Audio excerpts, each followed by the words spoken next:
say in lower class. Okay. So any student can introduce word physics. How will you introduce word physics?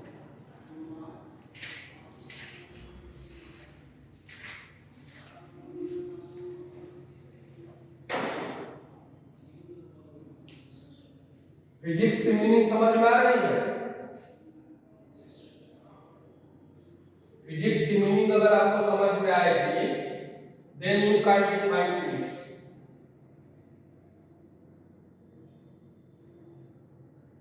Physics को कैसे introduce करोगे?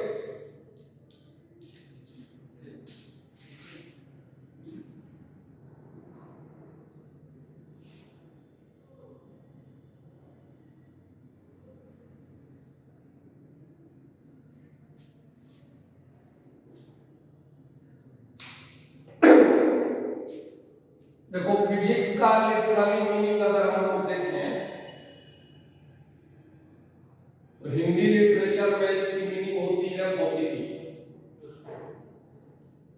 अब भौतिकी की meaning आपको समझ में आ रहा है? भौतिकी का क्या मतलब? What? Study of surroundings. No, absolutely wrong. A study of surrounding is not physics. A study of surrounding is called environmental science. A study of no. I am asking what is the meaning of physics. I am not asking what is definition of physics. Definition comes later on. The earlier stage, the earlier point is what is meaning of physics. The literally meaning of physics in Hindi is bhautiki, but there is no meaning of bhautiki or no meaning of physics.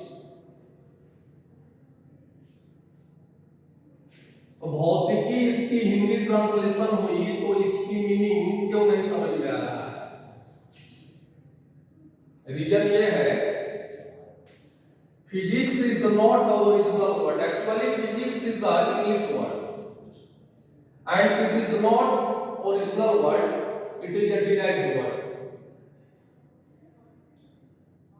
तो original word आपको जानना पड़ेगा कि ये physics किस original word से derive हुआ है.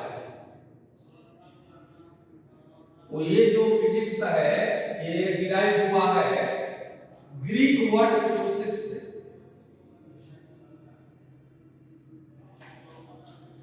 आज से 500-1000 ईयर एगो साइंटिस्ट नहीं हुआ करते थे, क्योंकि उस समय साइंस इतनी डेवलप नहीं हुई थी कि किसी के पास लेबोरेटरी हो और वो कोई एक्सपेरिमेंट परफॉर्म कर सके. तो पहले क्या हुआ करते थे साइंटिस्ट के? पहले अरिस्टोटल का नाम सुना है आपने? अरिस्टोटल, हुआ अरिस्टोटल क्या प्रोफेसर थे, स्टूडेंट थे, साइंटिस्ट थे, कौन थे? फिलोसोफर थे. तो साइंटिस्ट से पहले फिलोसोफर लोग होते थे. फिलोसफी इट मींस कोई भी फैक्ट है उस फैक्ट को वो लॉजिक के द्वारा, आर्गुमेंट के द्वारा उसको प्रूव करते थे. और उस टाइम में इंग्लिश लैंग्वेज भी नहीं थी. उस समय जो लैंग्वेज था वो ग्रीक लैंग्वेज था एंड लैटिन लैंग्वेज था. तो जो कुछ भी उन्होंने बताया वो ग्रीक एंड लैटिन वर्ड में लिखे होंगे. तो आज के डेट में बहुत सारे ऐसे वर्ड हैं जो कि लैटिन और ग्रीक हैं. उसी को इंग्लिश में ट्रांसलेट करके इंग्लिश का वर्ड बनाया गया है. तो फिजिक्स वर्ड कहां से डिराइव हुआ है? ग्रीक वर्ड से कि लैटिन वर्ड से? ग्रीक वर्ड से। कौन सा ग्रीक वर्ड? फ्यूसिस। अब इस फ्यूसिस का मीनिंग तुम देखो, कहां देखोगे? ग्रीक डिक्शनरी में देखोगे, क्योंकि इंग्लिश का तो वर्ड ही नहीं है। तो ग्रीक डिक्शनरी में देखोगे फ्यूसिस का मीनिंग, तो इसकी मीनिंग होती है नेचर। तो फिजिक्स का लिटरली मीनिंग क्या होगा? नेचर। तो फिजिक्स के इंट्रोडक्शन में आपको यही बताना है कि फिजिक्स का जो फिजिक्स वर्ड है वो ग्रीक वर्ड फ्यूसिस से डिराइव हुआ है, जिसका लिटरली मीनिंग नेचर होता है। तो फिजिक्स के इस इंट्रोडक्शन से एक बात हम लोगों को क्लियर समझ में आ गया कि फिजिक्स जो है वो नेचर एंड नेचर से रिलेटेड कुछ चीजों का स्टडी है, सराउंडिंग का स्टडी नहीं है। नेचर एंड नेचर से रिलेटेड ये स्टडी लग रहा है कि फिजिक्स में होगा। इंट्रोडक्शन से तो यही समझ में आ रहा है। तो फिजिक्स को इंट्रोड्यूस हम कर रहे हैं, इसको लिख लीजिएगा, पहले समझ लीजिए। द वर्ड फिजिक्स, फिजिक्स को शॉर्ट में फी राइट करते हैं। The word physics has been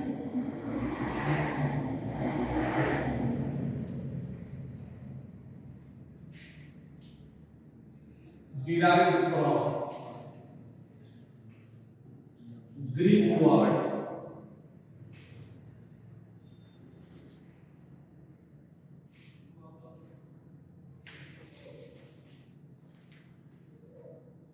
fusis,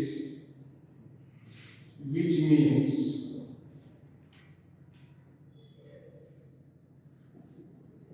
nature.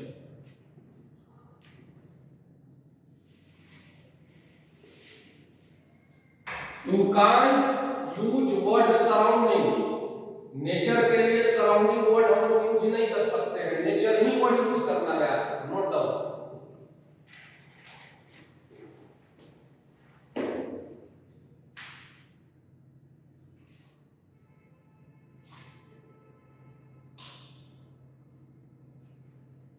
वो कहां चला गया जी? एक और आपके साथ था ना, सो था ना सर। कल से कंटिन्यू करेगा सर। हैं? कल से कंटिन्यू करेगा सर। आप ब्रेक नहीं लेते हैं? हां सर, नहीं लेकर आते। ठीक।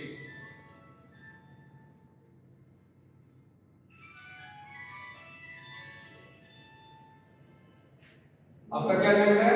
प्रशस्त। हैं? प्रशस्त। हैं? प्रशस्त। प्रसव। प्रशस्त। हेलो।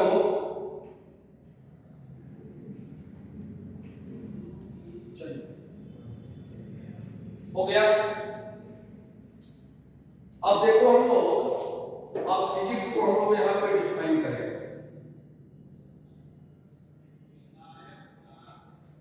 देखो शॉर्ट में राइट करना सीखो।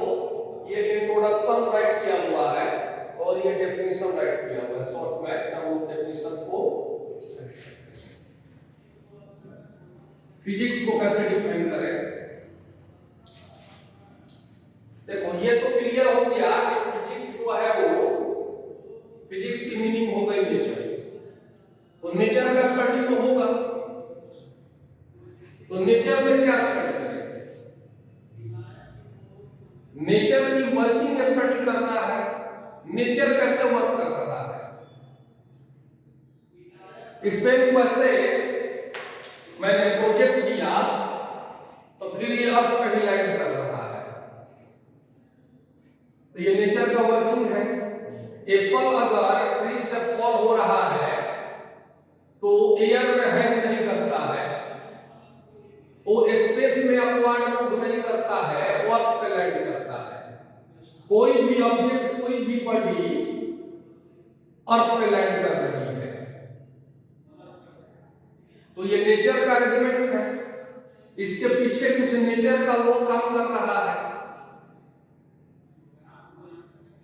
टू लाइट चार्जेस को अगर सम डिस्टेंस पे कीप करते हैं, दोनों एक दूसरे को रिपेल करता है। टू अनलाइक चार्जेस को सम डिस्टेंस पे कीप करते हैं, टू अनलाइक चार्जेस एक दूसरे को अट्रैक्ट करता है। एक मैग्नेट आयरन के पीसेस को अट्रैक्ट करने लगता है। अगर आप किसी एलिवेटर में हैं और एलिवेटर एक्सेलरेशन से अपवर्ड एक्सेलरेट हो जाए तो आपकी जो वेट है वो आपको फील होगा कि मेरी वेट इंक्रीज कर गई है।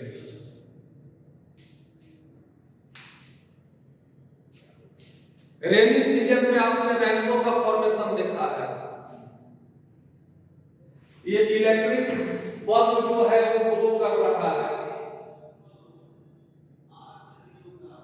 मेरे पास मोबाइल फोन है, इस पे फोन आ रहा है। ये सब क्या है? नेचर के इवेंट्स हैं। और इस नेचर का जो भी इवेंट्स है वो ऐसे ही नहीं होता है। आप यहाँ पे ऐसे ही नहीं आए हैं, आपका कुछ यहाँ पे पर्पस है आने का।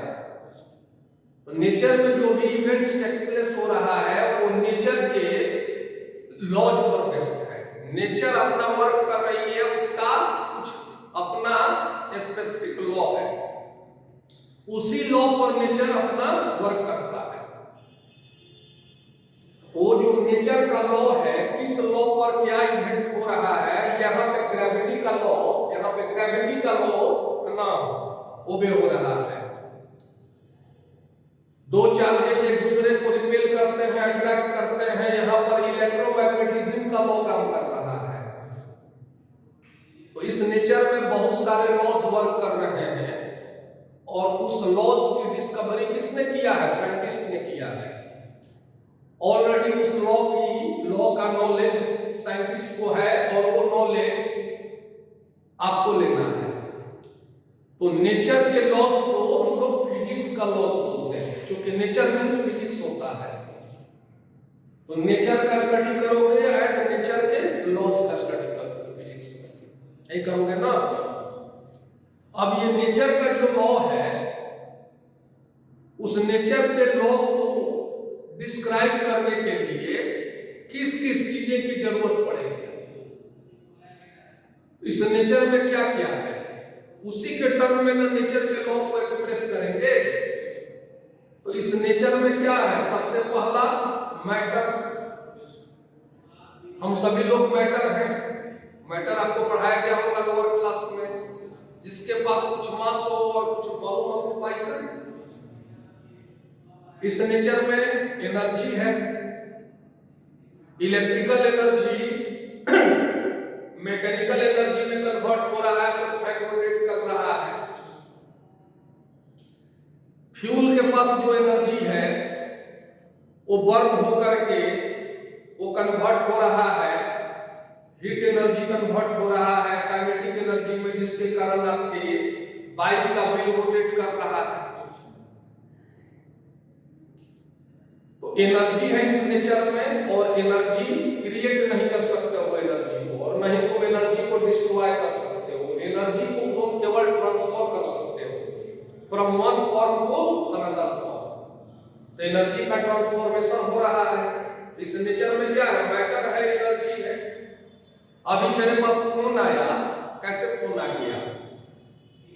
इलेक्ट्रोमैग्नेटिक वेव के फॉर्म में सिग्नल्स मेरे पास आता है, जिसकी स्पीड लाइट के स्पीड के इक्वल होती है। माइक्रोवेव के फॉर्म में मेरे पास सिग्नल आया है जो दिख नहीं रहा है, फिर भी फोन की घंटी बजी ना, इसका मतलब है कि इस नेचर में रेडिएशन भी है, वेव जिसको बोलते हैं, वेव भी है। इस नेचर में टाइम है, और इस नेचर में हम लोगों के पास स्पेस है। तो कोई भी नेचर के लॉ को जब डिस्क्राइब करोगे तो आपको डिस्क्रिप्शन में मैटर की जरूरत पड़ेगी डिस्क्राइब करने के लिए, एनर्जी की रिक्वायरमेंट होगी, रेडिएशन और वेव की रिक्वायरमेंट होगी, टाइम की रिक्वायरमेंट होगी, एक पर्टिकुलर टाइम में बताना होगा, और इस स्पेस की रिक्वायरमेंट। ओके, तो कैसे इसको राइट करेंगे? फिजिक्स क्या है? एक साइंस का ब्रांच है। Physics is a branch of science जो क्या डील करता है? नेचर के स्टडी को एंड नेचर के लॉज के स्टडी को, जिस पर कि नेचर वर्क कर रहा है। और ये लॉ किससे एसोसिएटेड है? Matter, energy, radiation, time, radiation को ही वेव बोलते हैं, टाइम एंड स्पेस। तो कोई डेफिनेशन पूछेगा तो शॉर्ट में यही डेफिनेशन राइट करोगे, डेफिनेशन में राइट करोगे। फिजिक्स को शॉर्ट में PHY राइट करेंगे। Physics is a branch of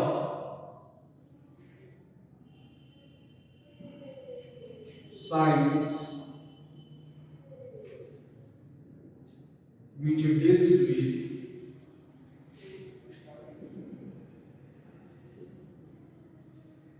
a study of nature and laws of nature,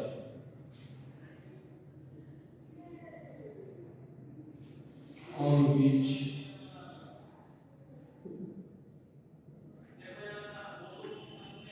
nature works,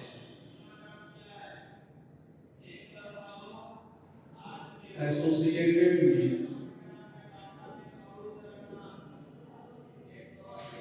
matter,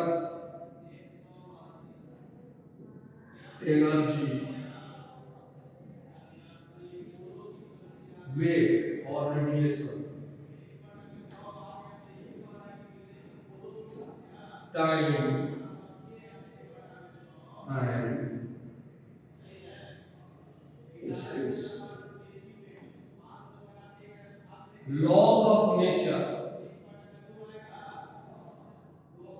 is called laws of, जो नेचर का लॉज है उसको, उसी को फिजिक्स का लॉ बोलते हैं।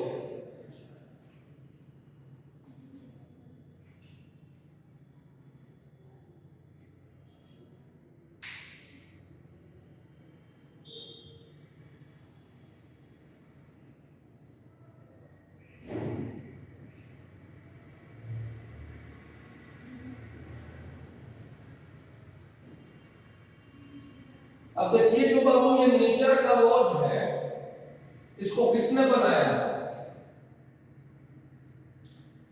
जैसे मैं अभी बोला कि ग्रेविटी का लॉ, इलेक्ट्रोमैग्नेटिज्म का लॉ, तो जो भी नेचर का लॉ है, जिस लॉज पर नेचर वर्क कर रहा है, इसको किसने बनाया? अर्थ जो है वो सन के अराउंड रिवॉल्व कर रही है ना। All 8 planets revolve around the sun in elliptical orbit. इसके पीछे भी कुछ लॉ होगा, तो इसको किसने बनाया? नेचर के लॉ को साइंटिस्ट ने बनाया? नहीं, साइंटिस्ट तो भाई डिस्कवरी किया है। अभी भी इस नेचर में बहुत ऐसे लॉज हैं जो कि रिवेल नहीं हुए हैं, जो कि मिस्ट्री है, अनसॉल्व्ड है, जिसकी डिस्कवरी होना बाकी है, लेकिन वो अपना काम कर रहा है। जब न्यूटन साहब अपने गार्डन में रेस्ट कर रहे थे और एप्पल फॉल किया, वो स्टोरी पढ़े होंगे आप 9th क्लास में, एप्पल अर्थ में लैंड किया, तो उनके माइंड में ये बात आई कि ये एप्पल अर्थ पे लैंड क्यों किया, और उसके बाद उन्होंने उसमें हाइपोथेसिस दिया, एक्सपेरिमेंट किया, और एक्सपेरिमेंट के बाद उन्होंने बताया कि यहाँ पे ग्रेविटी का लॉ वर्क कर रहा है। तो क्या न्यूटन के इससे पहले ग्रेविटी का लॉ वर्क नहीं कर रहा था? बिल्कुल कर रहा था, कोई उसको रिवेल नहीं कर पाया। तो नेचर के लॉज को खुद नेचर ने बनाया है। अब यहीं पर स्पिरिचुअल पर्सन बोलेंगे कि गॉड ने बनाया है, यहीं पे ना गॉड का एग्जिस्टेंस आता है। साइंस नहीं मानती है गॉड को, नेचर ने खुद बनाया है, उसकी डिस्कवरी साइंटिस्ट ने किया है। ये भी क्वेश्चन पूछा जाता है, इस पॉइंट को लिख देते हैं, नोट डाउन। लॉज अगला पॉइंट, पैराग्राफ चेंज करके laws of nature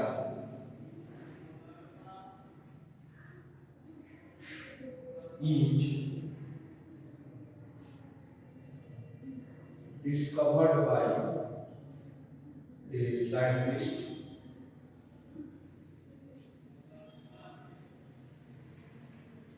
but laws of nature is made by nature itself.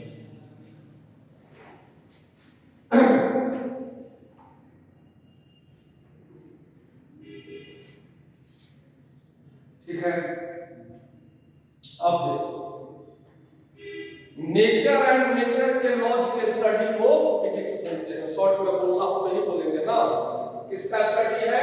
Nature का, और नेचर के लॉज का स्टडी है। इस नेचर में जो वर्क हो रहा है, नेचर जिस लॉज पर वर्क कर रहा हो तो बहुत सारे लॉज हैं। अब ग्रेविटी के लॉज का स्टडी करना है तो सेपरेट करेंगे, इलेक्ट्रोमैग्नेटिज्म का जो लॉ है वो सेपरेट है। तो जिस तरह से आप जूनियर क्लास में मैथ्स की पढ़ाई करते हो, उसमें किसी टीचर ने पढ़ाना स्टार्ट किया a + b का होल स्क्वायर, तुरंत आपके माइंड में आएगा कि सर अलजेब्रा पढ़ाना है। साइन थीटा cos थीटा पढ़ाना स्टार्ट किया टीचर ने, तुरंत बोलोगे कि ट्रिगोनोमेट्री स्टार्ट हुआ है। ट्रायंगल का एरिया, रेक्टेंगल का एरिया वगैरह बता रहे हैं तो पता चला, बताओगे कि मेंसुरेशन पढ़ा रहे हैं। तो there are several branches in mathematics in junior class, but in junior class there is no branching in physics. There was no branching in physics. Physics को ऐसे ही रैंडम पढ़ा दिया गया था। हायर क्लास में 11th में 12th में और हायर में फिजिक्स को ब्रांचेज में डिवाइड करके स्टडी करना पड़ेगा, नहीं तो बहुत कॉम्प्लिकेटेड सिलेबस हो जाएगा। तो फिजिक्स को हम ब्रांचेज में डिवाइड करने जा रहे हैं कि किस ब्रांच को कहां पे स्टडी करना है। 11th में कौन-कौन ब्रांच पढ़ना था, 12th में कौन-कौन सा ब्रांच पढ़ना है, मतलब 12th के सिलेबस की तरफ हम मूव कर रहे हैं। तो next point is the first point, second point, third point is branches of physics. Branches of physics. देखो, on the basis of time scale, time के अकॉर्डिंग फिजिक्स को 2 मेन ब्रांचेज में डिवाइड किया गया। अभी चल रहा है 2022, तो 1900 to 2022 and onward,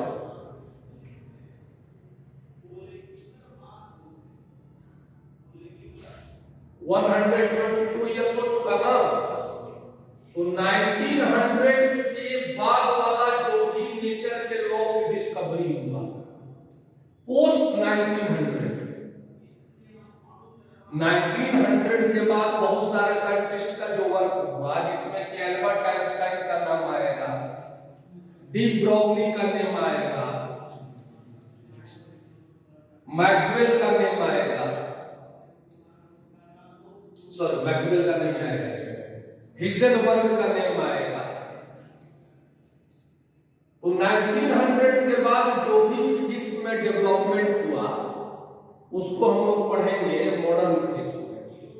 और 1900 के पहले जो फिजिक्स में डेवलपमेंट हुआ था, जो फिजिक्स में नेचर के लॉज की डिस्कवरी हुई थी, जिसके की फादर है आपके sir Isaac Newton, Galileo Galilei, Maxwell, बहुत सारे साइंटिस्ट हैं, Coulomb's,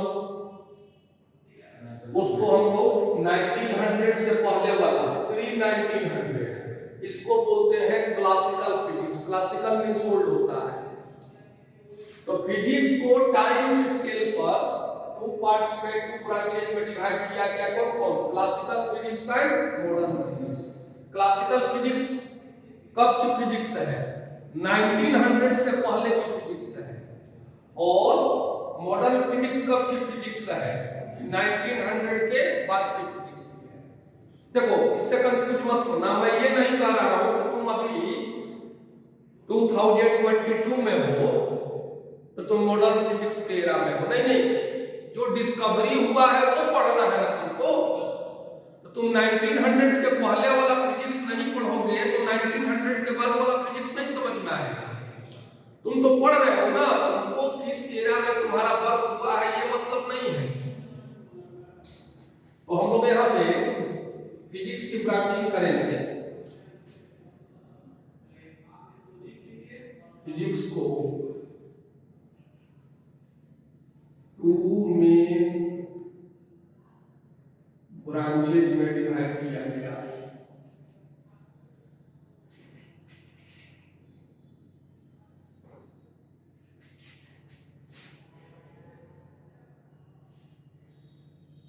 first one is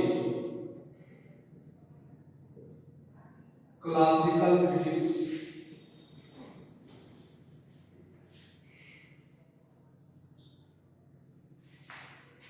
second one is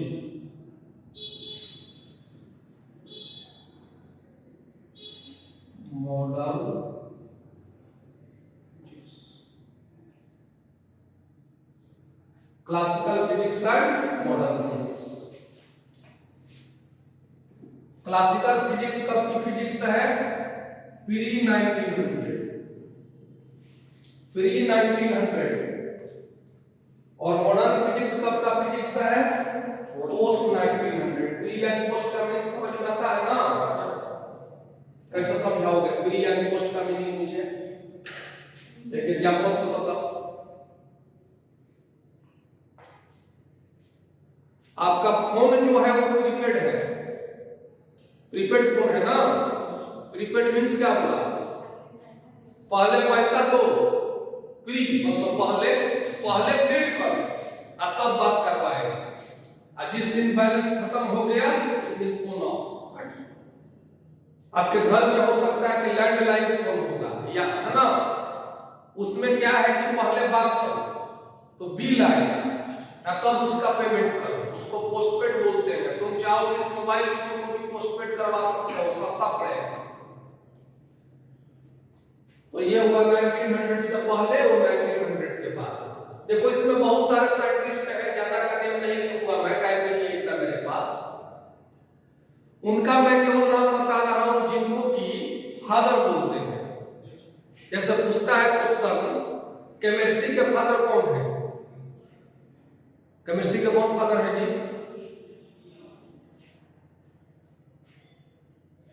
who is father of chemistry? सब मिल है एकदम। लिबोजियर, लिबोजियर को केमिस्ट्री का फादर बोलते हैं। वैसे ही बायो के भी फादर हैं। बायोलॉजी के कौन से फादर हैं? बोटनी के फादर हैं, जियोलॉजी के फादर हैं, माइक्रोबायोलॉजी के फादर हैं। उसी तरह से पूछेगा कि फिजिक्स के फादर कौन है, तो फिजिक्स के फादर का नेम अगर पूछेगा, फादर का मतलब होता है पायनियर, जिनके कारण वो ब्रांच बना।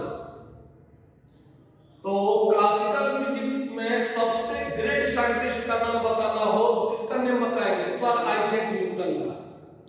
और भी ऐसा नहीं कि वही एक है, लेकिन उन्हीं के कारण ये क्लासिकल फिजिक्स बना। और मॉडर्न फिजिक्स में अगर फादर का नाम बताना हो तो ये इनको है ना, इनका नाम आप जानते होंगे, एल्बर्ट आइंस्टाइन। तो फिजिक्स का फादर अगर पूछा जाएगा तो दोनों नेम बताना पड़ेगा, sir Isaac Newton and Albert Einstein. Classical physics का फादर पूछेगा तो सर आइजैक न्यूटन, और मॉडर्न फिजिक्स का फादर पूछेगा तो एल्बर्ट आइंस्टाइन। यहां नेम लिख लेते हैं, सर आइजैक न्यूटन। इनको क्या बोलते हैं? Father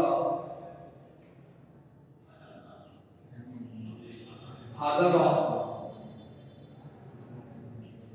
classical physics. और यहाँ पर एल्बर्ट आइंस्टाइन, एल्बर्ट आइंस्टाइन, इनको बोलते हैं, मत बोलते कोई फादर ऑफ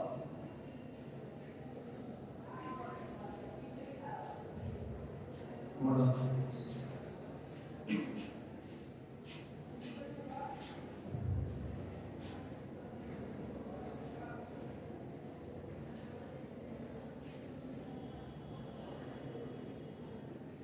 ठीक है बाबू। अब देखो, ये क्लासिकल फिजिक्स को फर्दर कितने ब्रांचेज में डिवाइड किया गया है। ये क्लासिकल फिजिक्स में क्या क्या कौन कौन सा ब्रांच पढ़ेंगे, इसमें बहुत सारे ब्रांचेज हैं। और मॉडर्न फिजिक्स में कौन कौन सा ब्रांचेज पढ़ेंगे। तो क्लासिकल फिजिक्स के ब्रांचेज का नेम बताने जा रहा हूं, फिर इसके बाद मॉडर्न फिजिक्स के ब्रांचेज का मैं नेम बताऊंगा। तब आपको समझ में आएगा कि इसमें 11th का सिलेबस कौन कौन सा था और 12th का सिलेबस कौन कौन सा है। टारगेट आपको समझ में आएगा, है ना। चलो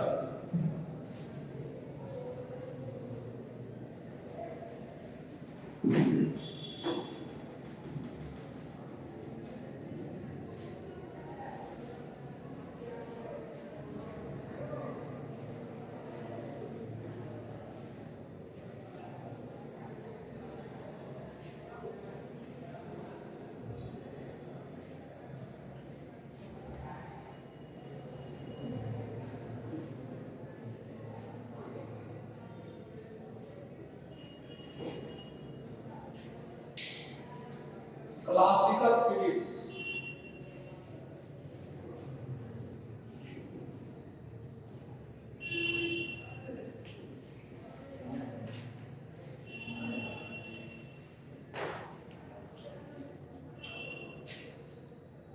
क्लासिकल फिजिक्स में हम लोग स्टडी करते हैं टोटल 5 ब्रांचेज। क्लासिकल फिजिक्स में टोटल आपके पास 5 ब्रांचेज हैं। कौन कौन सा है। First one is mechanics. Mechanics बोलना सही नहीं होगा क्योंकि आगे भी मैकेनिक्स पढ़ना है। इसको अगर हम लोग बोले क्लासिकल मैकेनिक्स तो ज्यादा बेहतर होगा। और इसी के फाउंडर हैं, पायनियर है, फादर है sir Isaac Newton. That's why it is also called Newtonian mechanics.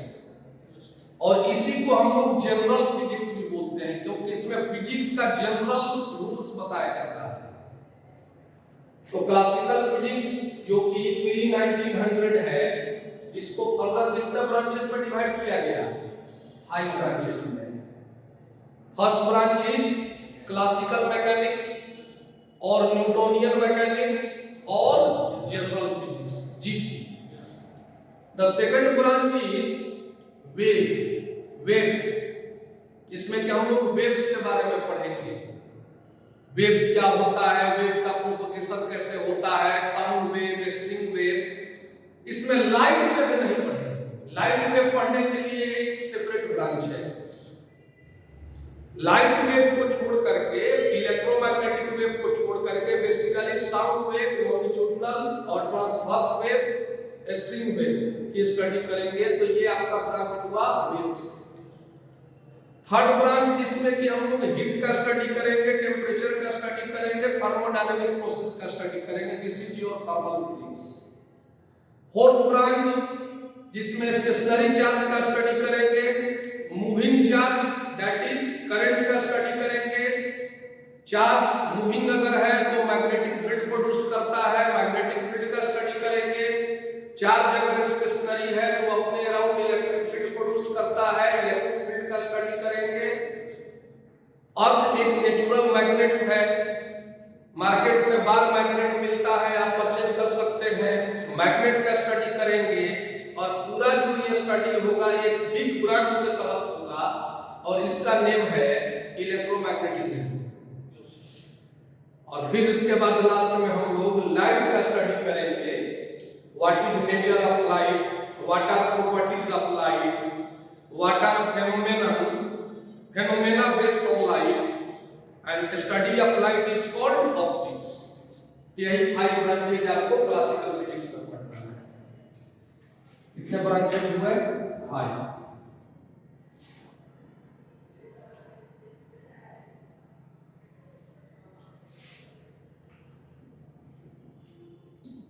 First branch is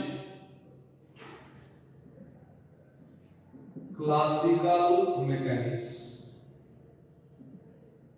space लेकर के राइट करना, और इसी को क्या बोलते हैं, Newtonian mechanics.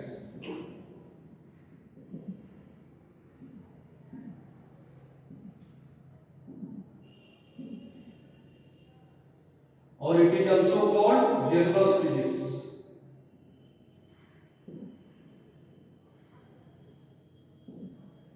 GP. This is your first branch, classical mechanics और न्यूटोनियन मैकेनिक्स और general physics. Your second branch is waves,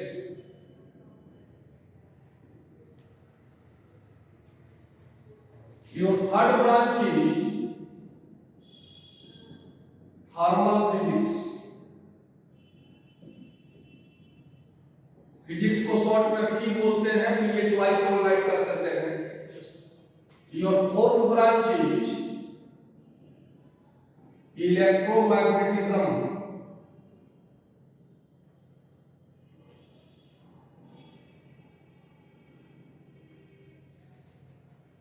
and your fifth branch is optics।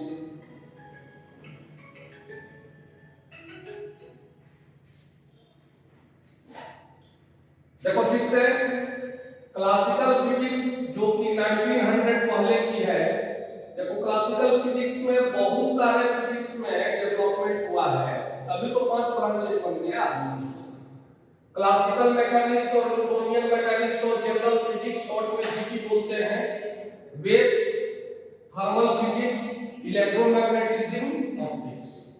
अब देखो जो ये इलेक्ट्रोमैग्नेटिज्म है, एक बार में मैं बोल दे रहा हूं, एक्चुअल में ये बहुत है ना बिग ब्रांच है। ये इसको फर्दर 3 ब्रांचेस में डिवाइड किया गया है इलेक्ट्रोमैग्नेटिज्म को। इलेक्ट्रोमैग्नेटिज्म का फर्दर कितना ब्रांच हुआ, 3 ब्रांच।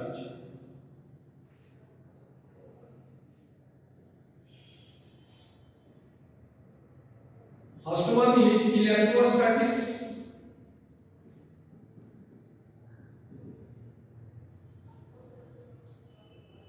second one is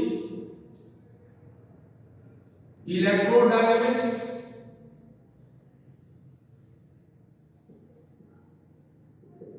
इसी को लोग बोलता है करंट इलेक्ट्रिसिटी, करंट इलेक्ट्रिसिटी।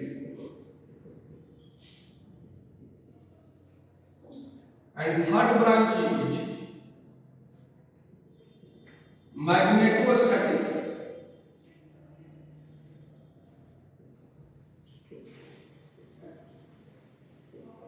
और इसी को लोग मैग्नेटिज्म भी बोलता है। मैग्नेटिज्म पहले बोला जाता था, अभी मैग्नेटोस्टैटिक्स बोलते हैं। मैग्नेटोस्टैटिक्स और magnetism.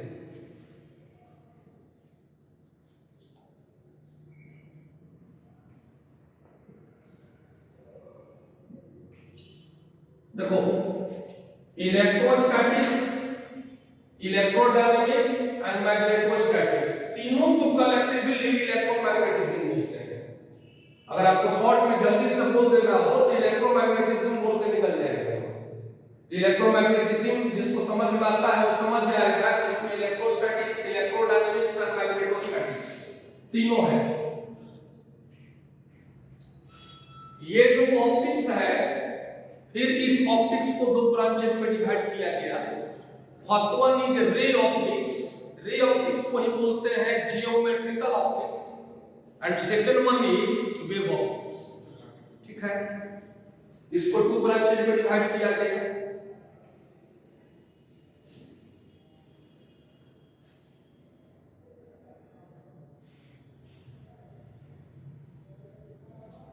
First one is ray optics और जियोमेट्रिकल ऑप्टिक्स। जो 10th क्लास में आप लोग ऑप्टिक्स पढ़े थे ना, वो आपको केवल रे ऑप्टिक्स पढ़ाया गया है, एक ही ब्रांच पढ़ाया गया है, सेकंड ब्रांच नहीं पढ़ना था। टेंथ में 12 में पढ़ना है, geometrical optics, and second one is wave optics.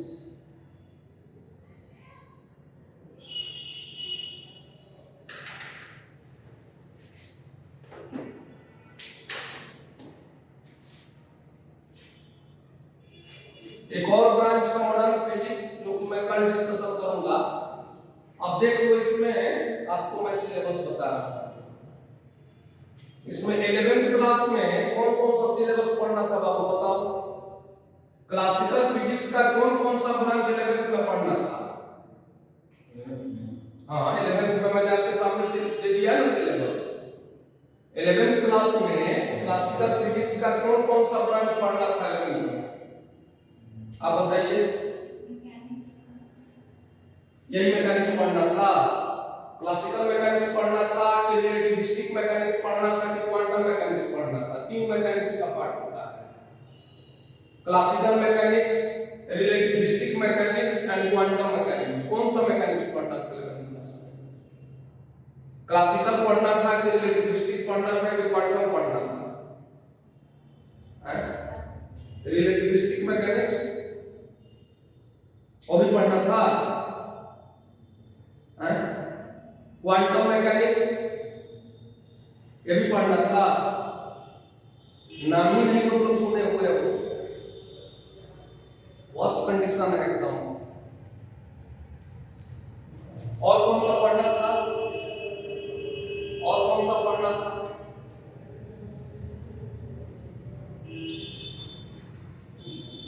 और कौन सा पढ़ना था? यही एक पढ़ना था। मैं देखो करो जो आता है बोलो, जो हो गया सो हो गया। अब जो टाइम तुम वेस्ट कर दिए, पास्ट के बारे में कभी टेंशनाइज नहीं होना चाहिए। जो हो गया सो हो गया, वो रिकवर नहीं हो सकता है ना। प्रेजेंट देखना है कि अब आएंगे से ऐसी गलती नहीं करेंगे। अब पढ़े, वेव्स भी पढ़ना था और थर्मल फिजिक्स और थर्मोडायनामिक्स पढ़ना था। यही आपके एनसीईआरटी का सिलेबस है। एक मिनट, ये देखिए सिलेबस देखिए फटाफट 2 मिनट में छोड़ रहे हैं। कल से कम एग्जैक्ट 10 बजे हम क्लास स्टार्ट कर देंगे। ये क्लास 11 का सिलेबस था, निकल गया।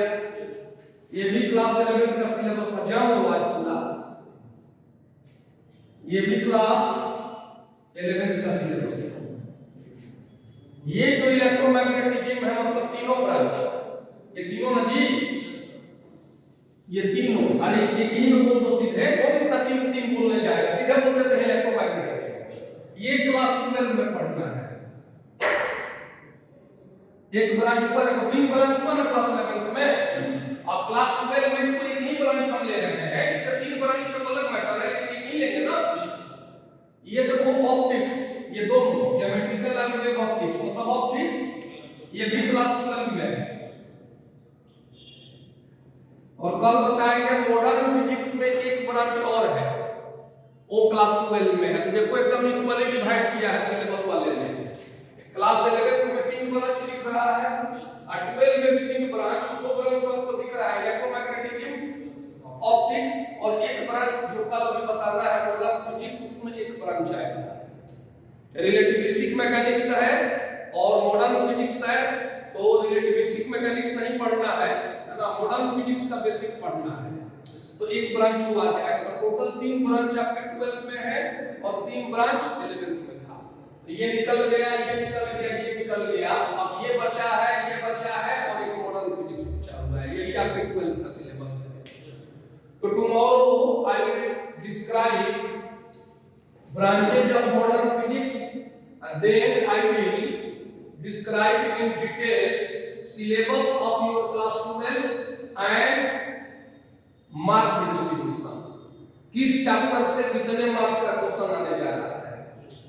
एनसीईआरटी में टोटल कितने चैप्टर्स हैं? फर्स्ट चैप्टर से, सेकंड चैप्टर से, थर्ड चैप्टर से, किस चैप्टर से कितने मार्क्स का क्वेश्चन आएगा?